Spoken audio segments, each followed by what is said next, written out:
குரு ஆசிரியர் நேயர்கள் அனைவருக்கும் வணக்கம். 28 ஜூன் 2026 ஞாயிற்றுக்கிழமையிலிருந்து ஜூலை 4 2026 சனிக்கிழமை வரை மேஷராசிக்கான வாரப்பலன். இது ஒரு பொது பலன் தான். கோச்சார் அடிப்படையில் 30% தான் இந்த பலன் வெளிப்படுவதாக இருக்கும். முழுமையான பலன் உங்களுடைய பிறப்பு ஜாதகத்தில் தான் தெரிய வரும். உங்களுடைய பிறப்பு ஜாதக அடிப்படையில் பலன் தெரிந்து கொள்ள கீழே இருக்க வாட்ஸ்அப் எண்ணில் தொடர்பு கொள்ளுங்கள். அதாவது 28, 29 அந்த 2 நாள் மட்டும்தான் வளர்பிறையா இருக்கும். 29 இருந்து தேய்பிறை தொடங்கிவிடும். அதனால இந்த வாரத்தை நம்ம தேய்பிறை காலமாக எடுத்துக்கொள்ளலாம். உங்க ராசிநாதன் செவ்வாய் உங்க வீட்டுக்கு 2ஆம் வீட்லயே தனம் குடும்ப வாக்குஸ்தானத்துல அமர்ந்திருக்கின்றான். அது ரிஷபத்துல பகை வீட்டுல தான் இருக்கு. கார்த்திகை நட்சத்திரத்துல அமர்ந்திருக்கின்றது. உங்க வீட்டுல இருந்து 3ஆம் வீட்டுல மிதனத்துல சூரியன் உள்ளது. குரு சுக்கிரன் புதன் 3 கிரகம் உங்க 4ஆம் வீட்டுல சுகஸ்தானத்துல கடகத்துல குரு உச்சமா இருக்கின்றது. இந்த 3 சுபகிரகங்கள் 4ஆம் இடத்துல இருப்பது சிறப்பான நிலை தான். அடுத்து 5ஆம் இடத்துல பூர்வ புண்ணிய ஸ்தானத்துல கேதுவும், 11ல லாபஸ்தானத்துல ராகுவும் உள்ளது. 12ல வழக்கமா சனி இருக்கின்றது விரைஸ்தானத்துல. அதனால 7வது வர சனியை தொடர்ந்து கொண்டுதான் இருக்கின்றது. விரை சனி காலமா இருக்கிறதுனால தவிர்க்க முடியாத செலவுகளா இருக்கும். இப்ப குரு பார்வை 9ஆம் பார்வை பார்ப்பதனால இந்த விரைமான செலவு எல்லாம் ஒரு சுப செலவு தான் இருக்கும். அதாவது வீட்டுல இருக்க பொருள் பழுதாகி ஏற்படுற செலவு தாண்ட புதிய பொருள் வாங்குற அந்த மாதிரி செலவுகள் தான் இருக்கும். சுப பயணங்கள், திருமணம் சார்ந்த பயணங்கள், இது அலைச்சல் இது மாதிரியானதா இருக்கும். குறைந்தபட்ச நிவாரணம் பாத்தீங்கன்னா குரு பார்வை இருக்கிறதுனால, உச்ச குரு பார்வை சூரிய சனியை பார்க்கறதுனால இந்த விரையெல்லாம் இது மாதிரி ஏற்படுவதா இருக்கும். உடல் சோர்வு, சோகத்துல தூக்கம் வராத தனம் கிடையாது. ஒரு சந்தோஷத்துல கண் முழிச்சு தூக்கம் வராத தனம் இருக்கும். அதுல ஏற்படுற உடல் பாதிப்பு அதுல இது அப்படிதான் இருக்கும். இருந்தும் பெரிய முதலீடுகளா செலவு செய்யாம ஆடம்பரமான செலவுகள்லாம் குறைத்து கொண்டு சேமிப்புல போது மட்டும் கவனம் செலுத்துங்கள். முக்கியமா உடல் ஆரோக்கியத்துல முக்கியமா கவனம் செலுத்துங்கள். இந்த அடிப்படையில செவ்வாய் சந்திரனுடைய நகர்வு பொறுத்துதான் நம்ம வாராசி பலன் நம்ம சொல்றதா இருக்கு. இந்த அடிப்படை வார தொடக்க நாள ஞாயிற்றுக்கிழமை பாத்தீங்கன்னா 28ஆம் தேதி ஜூன் மாசம் பாத்தீங்கன்னா அந்த சந்திரன் உங்க வீட்டுல இருந்து 8ஆம் வீட்டுல விருஷகத்துல, புதன் கேட்ட நட்சத்திரத்துல அமர்ந்திருக்கின்றது. உங்க வீட்டுல இருந்து 4ஆம் வீட்டுல புதன் குரு சுக்கிரனுடன் ஒருவித சுபத்துவம் கொண்டு இருந்தாலும் சந்திரன் விருச்சிகத்துல 8ஆம் இடத்துல இருக்கிறதுனால உங்களுக்கு ஆட்டோமேட்டிக்கா சந்திராசிரமம் தான் எடுத்துக்கொள்ள வேண்டியிருக்கு. 2வது சந்திரன் விருச்சிகத்துல நீச்சம் ஆகிறதுனால போதி மட்டும் அந்த நாள் ஓய்வா எடுத்துக்கொள்ளுங்க. ஞாயிற்றுக்கிழமை இருந்தால் போதி மட்டும் ஓய்வு எடுத்துக்கொள்ளுங்க. எந்த விதமான திட்டங்களும் போட வேண்டாம். எந்த ஒரு ஆலோசனை யாருக்கு எதுவும் சொல்ல வேண்டாம். போதி மட்டும் ஆன்மீக வழிபாடு, தியான யோகா செய்து அமைதியாக கடந்து செல்வது சிறப்பு. ஏன்னா உங்க வீட்டுல இருந்து 3ஆம் இடத்துல தைரிய வீரிய ஸ்தானத்துல பாத்தீங்கன்னா சூரியன் இருக்கு. ரொம்ப தைரியமா இருக்கும். 2ஆம் வீட்லயே பகை வீட்டுல ராசிநாதன் இருக்கிறதுனால வார்த்தை எல்லாம் கடுக்கடுப்பா இருக்கும். மனம் ஒரு குழப்ப நிலை கொண்டு இருக்கும். அதனால இந்த சூழலை நீ புரிந்து கொண்டு சந்திராசிரம காலமா இருக்குன்னா அந்த ஒரு நாள் கடந்து செல்லுங்கள். ஏன்னா சந்திரன் கேட்ட நட்சத்திரத்தினால, புதன் நட்சத்திரத்தினால போதி மட்டும் புதன் என்றது பேச்சு, விவாதம் இதெல்லாம் இருக்கிறதுனால கண்டிப்பா குடும்பம் சார்ந்த விஷயங்கள்ல வார்த்தைகள் தடுமாற ஏற்படும். தாய் வழி உறவு, கல்யாணம் ஆனவர் தான் மாமியார் வீட்டு உறவுகளோட தேவையற்ற வாக்குவாதங்களை தவிர்த்து கொள்ளுங்கள். போதி மட்டும் பயணங்களை அன்றைய பொழுது தவிர்த்து கொள்ளுங்கள். ஏன்னா உங்க ராசிநாதன் 7ஆம் பார்வையாக அந்த உங்க 8ஆம் இடத்தை பார்க்கணும். போதி மட்டும் கணவன் மனைவி உறவு, நட்புகள் உறவு, காதல் கதை உறவு, இந்த சைட்ல புதனுடைய ஆதிக்கத்தனத்தை வெளிப்படுத்துறதாக பிரச்சனை வருவதா இருக்கும். இருந்தும் பெரிதளவுக்கு இருக்காது. ஏன்னா சனி குரு பார்வை இருக்கிறதுனால எதுக்கு வீண் வம்பு, எனக்கு போதி மட்டும் எதையும் நீங்க தலையிடாதீங்க எந்த விஷயத்துலையும். அதுக்கப்புறம் பாத்தீங்கன்னா 29, 30, 1ஆம் தேதி, அதாவது திங்கட்கிழமை, செவ்வாய்க்கிழமை, புதன்கிழமை 3 நாள் பாத்தீங்கன்னா சந்திரன் உங்க வீட்டுல இருந்து 9ஆம் இடமான தனுசு ராசிக்கு இடப்பெயர்வு ஏற்படுகிறது. அதாவது 29ஆம் தேதியிலிருந்து ஜூலை மாசம் 1ஆம் தேதி வரைக்கும் அது உங்க வீட்டுல இருந்து பாகிஸ்தான தான் இருக்கிறதுனால அதுக்கு முன்னாடி இருந்த அந்த சந்திராசிரம மனக்குழப்பமான சூழல் எல்லாமே மாறி இருக்கும். செவ்வாய் இது சூரியனும் மிதுனத்திலிருந்து 7ஆம் பார்வையாக 9ஆம் இடத்தை பார்க்கறதுனால கண்டிப்பா தந்தை, கல்யாணம் ஆனவர் இருந்தா மாமனார் வீட்டு உறவுகள், அவர்களை அறிவுரை ஆலோசனை கிடைக்கும். இருந்த காரியத்துல ஒரு விதமான அனுகூலம் ஏற்படும். அது கேட்ட நட்சத்திரம் முதல்ல மூல நட்சத்திரம் செல்வதனால சூரியனும் பார்க்கறதுனால மூல நட்சத்திர அதிபதி கேது சிம்மத்திலே 5ஆம் இடத்துல இருக்கின்றது. அதனால ஆன்மீகம் சார்ந்த அறிவுகளை உங்க தந்தையிலிருந்து கிடைச்சாலும் ஆச்சரியப்படுத்திருக்கல. அதுக்கப்புறம் பாத்தீங்கன்னா பூராட நட்சத்திரம், சுக்கிரன் பூராட நட்சத்திரம் செல்லும் போது சுக்கிரன் உங்க வீட்டுல இருந்து 4ஆம் இடத்துல இருக்கிறதுனால வீட்டுல பொழுதுபான ஆடம்பரமான விஷயங்கள் சார்ந்த பேச்சுக்கள் ஆயிடும். கணவன் மனைவி உறவுல ஒரு விதமான அந்யூனத்தனம் இருக்கும். தாய் வழி சார்ந்த உறவுகளை ஒரு விதமான ஒரு புரிதலான ஒரு எனக்கு இருக்கும். நிலம், வீடு சார்ந்த விஷயங்கள்லாம் இருக்கும். ஏன்னா சுக்கிரனை உச்சகுருவுடன் இருக்கிறதுனால சிறப்புடைய தன்மை கொண்டுதான் இருக்கும். அதுக்கடுத்து பாத்தீங்கன்னா சந்திரன் உத்திராட நட்சத்திரம், அதாவது சூரியன் நட்சத்திரத்துக்கு செல்றதுனால சூரியன் உங்க வீட்டுல இருந்து 3ஆம் இடத்துல இருக்கிறதுனால கண்டிப்பா சந்திரன் அந்த சூரிய நட்சத்திரம் போகும்போது ஒரு விதமான தைரியம், ஆற்றல் தனத்தை கண்டிப்பா உணர்வீங்க. அது கரெக்டா 1ஆம் தேதியில உங்களுக்கு நல்லாவே தெரியும். புதன்கிழமெல்லாம் கவனிங்க. இந்த அரசு தொடர்புடைய விஷயங்கள்லாம் நிறைவேறதா இருக்கும்.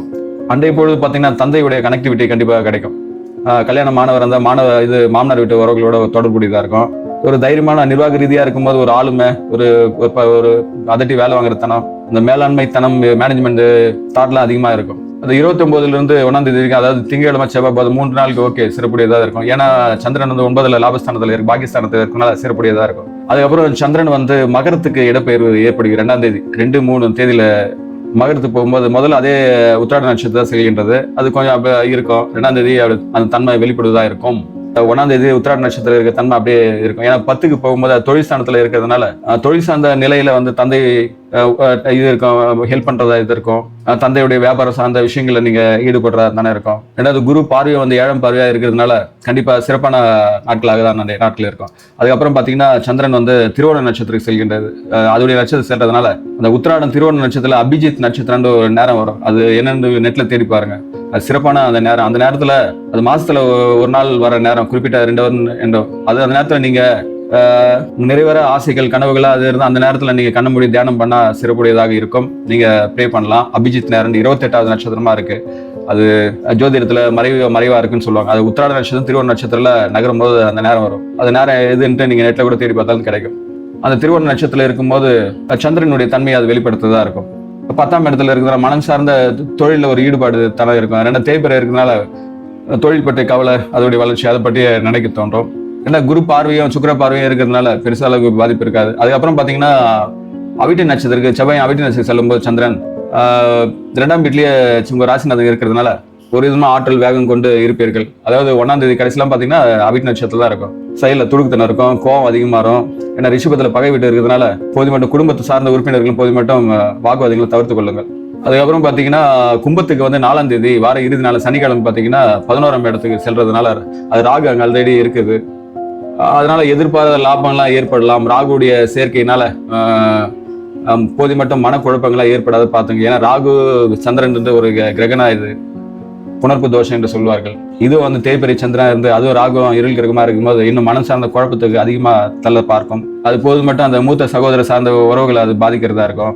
பணம் சார்ந்த இதுல தேவையில்ல குழப்பம், அதாவது கொடுத்த பணத்தை திரும்பி வருமா வராதா, கொடுக்கலாமா வேணாமா, இது மாதிரி சார்ந்த குழப்பங்களா ஏற்படும். அது அன்றைய பொழுது மட்டும் அந்த சந்திராசிரம காலம் மாதிரி அன்றைய பொழுது வந்து போது மட்டும் கடந்து செல்வது நல்லது. அது 29, 30, 1ஆம் தேதி நல்லா இருக்கும். 2, 3 தேதி நல்லா இருக்கும். அதாவது வார தொடக்க நாளும் 28ஆம் தேதியும் வார இறுதி நாளும் 4ஆம் தேதி மட்டும் கொஞ்சம் கவனமுடன் இருங்கள். போது மட்டும் பயணங்கள், தொலைதூர பயணங்கள்லாம் செல்ல வேண்டாம். ஏன்னா இந்த 7 வருட சனி காலம் வந்து போது மட்டும் அலைச்சல் படுத்திக்க வேண்டாம். ஆனா உங்களுடைய தைரியம் ஆற்றலாம் இந்த விதத்துல குறையாது. ஏன்னா சூரியன் வந்து உங்க தைரிய ஸ்தானத்துல 3ஆம் இடத்துல இருக்கிறதுனால அது நட்பு வீட்டுல தான் இருக்கு, நல்ல பிரமாதமா தான் இருக்கும். உங்க 4ஆம் வீட்டுல வந்து கடகத்திலேயே வந்து சுக்கிரன் வந்து திக்பலம் கொண்டு இருக்கிறதுனால நல்ல ஆடம்பரமான பொருட்கள், சந்தோஷமான சூழல் தான் உங்களுக்கு கிடைக்கிறதா இருக்கும். கணவன் மனைவி உறவு வந்து சந்தோஷமா இருக்கும். அதாவது தாய் வழி சார்ந்த உறவுகளோட ஒரு அந்யோன்யத்தனம் இருக்கும். அவங்களோட சேர்ந்த பொழுதுபோக்கான விஷயங்களை சந்தோஷப்படுவீங்க. குறைந்தபட்சம் அவங்கள பத்தியாவது நினைப்பீங்க. அந்த தாயின் அன்பும் கிடைக்கிறதா இருக்கும். அது இல்லாம 4ஆம் வீட்டுல இருக்க குரு வந்து 10ஆம் வீட்டை பாக்குறதா தொழில் சார்ந்த நிலையில கொஞ்சம் ஏற்ற முடியாதா இருக்கும். இருந்தும் கொஞ்சம் அலைச்சலை வந்து பொதுமட்டம் தவிர்த்து கொள்ளுங்கள். அந்த 4ஆம் தேதியில கொஞ்சம் 3ஆம் தேதியில கொஞ்சம் ஒரு தொழில் சார்ந்த விஷயத்துல கொஞ்சம் கடுகடுப்பு இருக்கும். அதை பார்த்து கொள்ளுங்கள். பதவி உயர்வு, நீங்க விரும்ப இடத்துல இடமாற்றம் கிடைக்க வாய்ப்பு உள்ளது. உங்க திறமைக்கான ஒரு அங்கீகாரம் கிடைப்பதாக இருக்கும். செலவு ஒரு பக்கம், பொருளாதார நிலையில பாத்தீங்கன்னா பணம் வரா மாதிரி இருந்தாலும் செலவுகள் இருக்கிறதா இருக்கும். ஏன்னா விரைய சனி காலம். அதனால போதி மட்டும் பணத்தை வந்து சேமிப்புல இது பண்ணுங்க, நிறுத்துங்க. குடும்ப சூழல் மட்டும் கொஞ்சம் கவனிச்சு. ஏன்னா 2ஆம் வீட்டுல பகை வீட்டுல செவ்வாய் உங்க ராசிநாதன் இருக்கிறதுனால பேச்சில வந்து கவனம் செலுத்துங்கள். போதி மட்டும் கோபத்தை தவிர்த்து ஆன்மீக பயிற்சி, தியான, யோகா செய்து சிறப்பு. வீட்டிலேயும் வந்து சுபகாரியமான பேச்சுக்களும் அது சுமூகமாக நடைபெறும். இந்த வாரம் பாத்தீங்கன்னா ஒரு விதமான கலவையான பலன்கள் கொண்ட வாரமாக தான் இருக்கும். அதாவது ஜூன் 28ஆம் தேதி சந்திராசிரம காலம் மட்டும் போதி மட்டும் அந்த புதிய முயற்சிகளை தவிர்த்துக் கொள்ளுங்கள். அதே மாதிரி தேவையற்ற விவாதங்களையும் தவிர்த்துக் கொள்ளுங்கள். இது ரெண்டுத்தையும் நீங்க ஃபாலோ பண்ணீங்கன்னா இந்த வாரம் வந்து உங்களுக்கான வாரமாக அமையும். இந்த அடிப்படையில் பார்க்கும்போது மேஷ ராசிக்கு 3 நட்சத்திரம் இருக்கு. அஸ்வினி, பரணி, கார்த்திகை என்று. அஸ்வினி நட்சத்திரக்காரங்க பாத்தீங்கன்னா எந்த ஒரு சேவல்லாம் அது வந்து கேதுடைய நட்சத்திரம். அது சிம்ம ராசியில கேது இருக்கிறதுனால ஒரு செயல்ல வந்து எந்த அவசரம் கட்ட வேண்டாம். அது பேச்சுல கூட நீங்க சொல்ற யோசனை நல்லா இருந்தா கூட டக்குன்னு எதையும் வெளிப்படுத்திக்க வேண்டாம். இருக்க சூழலை அப்சர்வ் பண்ணி அதை வெளிப்படுத்துங்கள். அதனால இப்படிலாம் இருந்தா உங்களுக்கான வெற்றி ஏற்படுவதா இருக்கும். தந்தை வழி உறவுகளாலும் ஒரு இதாக லாபம் கிடைக்கும். பரணி நட்சத்திரக்காரங்க, சுக்கிரன் அம்சம் பொருந்த பரணி நட்சத்திரக்காரன் வந்து கலைத்துறையில வியாபாரம் சார்ந்த விஷயங்கள்ல ஒரு நல்ல ஒரு சிறப்பான வாரம் தான். ஏன்னா சுக்கிரனை வந்து உங்க வீட்டுல 4ஆம் வீட்டு நல்லா திக்பலம் கொண்டு இருக்கிறதுனால உங்களுக்கு நல்ல ஒரு பண வரவு பரணி நட்சத்திரக்காரங்களுக்கு சிறப்பான வாரமாக தான் இருக்கும். குடும்பத்தில் மகிழ்ச்சியும் சுப நிகழ்வுகளும் அரங்கேறும். அடுத்து கிருத்திகை நட்சத்திரம் 1ஆம் பாதம் மட்டும் பார்த்தீங்கன்னா அது சூரிய நட்சத்திரனால சூரியனும் வந்து நட்பு வீட்டில் இருக்கிறதுனால அரசாங்க தொடர்புடைய விஷயங்கள் காரியங்கள்லாம் வந்து உங்களுக்கு வெற்றி கிடைப்பதாக இருக்கும். மேலதிகாரிகளின் ஆதரவு அலசுறையில் கிடைக்கும். அண்ட் தென் வந்து தந்தையுடைய ஆதரவு ஆலோசனை அவர் சார்ந்த உதவிகளும் உங்களுக்கு கிடைக்கும். இந்த வாரத்துக்கான அதிர்ஷ்ட எண்கள் பார்த்தீங்கன்னா 3, 9. அதிர்ஷ்ட திசை வந்து கிழக்கு தெற்கு. அதிர்ஷ்ட நிறம் வந்து சிவப்பு மஞ்சள். ஆன்மீக பரிகாரம் எடுத்துக்கிட்டீங்கன்னா அந்த விரை சனி இருக்கிறதுனால சனிக்கிழமை வந்து ஆஞ்சநேயர்கள் நம்ம பைரவ வழிபாடு பண்றது சிறப்பு. செவ்வாய்க்கிழமை முருகப்பெருமானை செவ்வரளி மாலை சட்டி வணங்குவது சிறப்பு. தினமும் வந்து சூரிய நமஸ்காரம் பண்ணுங்க. உடல் மனம் ஆரோக்கியத்தை பலப்படுத்துங்கள். அதனால் மேஷராசிக்காரர் தாங்கள் வாழ்வில் அனைத்து வளங்களும் பெற்று சிறப்புடன் வாழ எல்லா வல்ல இறைசக்தியை நான் பிரார்த்திக்கின்றேன். இக்காணொலி வந்து உங்க ராசி கொண்ட நட்போடு உறவோடு பகிர்ந்து கொள்ளுங்கள். வாட்ஸ்அப்லையும் பகிர்ந்து கொள்ளுங்கள். நம் சேனலுக்கு இது வரைக்கும் நீங்க சப்ஸ்கிரைப் செய்யலாம், சப்ஸ்கிரைப் செய்து கொள்ளுங்கள். தாங்களும் தங்கள் அன்பு குடும்பம் வாழ்க வளமுடன்.